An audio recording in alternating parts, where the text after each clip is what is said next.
নির্ঘাত বিস্ময়ে আমি প্রায় ছেলেটিকে জিজ্ঞাসা করতাম, তোমাকেও কেউ না ভালোবেসে পারে? সে হাসত। ছেলেটি নিয়ম করে তার হৃদয় ভাঙার কেচ্ছা শোনাতো আমাকে। কি সুনিপুণ হাতে জৈনিক এক ভদ্র মহিলা তার প্রেমিক, হৃদয়টাকে ভেঙে চুরমার করে দিয়েছে ইত্যাদি।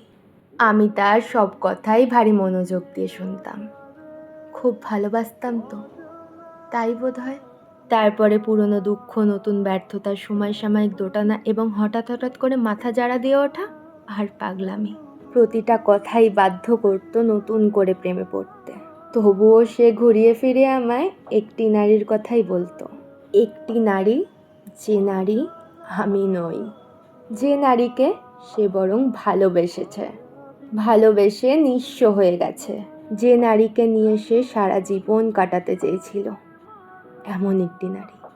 যে নারী আমি নই, যে কখনো আমি হব না। আমি সব শুনতাম, কখনো অন্য মানুষকে হয়ে, কখনো খুব বিরক্ত হয়ে, কখনো ভীষণভাবে নিজের কান্নাটাকে চেপে রেখে। সে বলতো আমি খুব সাবধানে চোখের জল মুছতাম, যাতে সে না বোঝে, যাতে সে না জানে। আর ভাবতাম, এমন পুরুষকে যে নারী ভালোবাসতে পারেনি, সেই ধুরবড় মর্তে কেউ নাকি দেবী। আমি তাকে পাইনি। নতুন করে তা বলার অপেক্ষা বোধ করি রাখে না। আমি তাকে পাইনি এমন করেই, যেমন করে সে পায়নি সেই নারীটিকে। ইদানিং একটি চমৎকার পুরুষকে আমি তার গল্প খুব শোনাচ্ছি।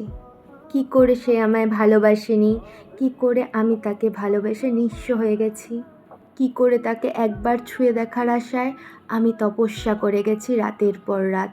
কি করে, কি আশ্চর্য তাই না? আজকাল সেই চমৎকার পুরুষটিও নির্ঘাত বিস্ময় আমায় শুধায়, তোমাকেও কেউ ভালো না বেসে পারে? আমি মিচকি হাসি।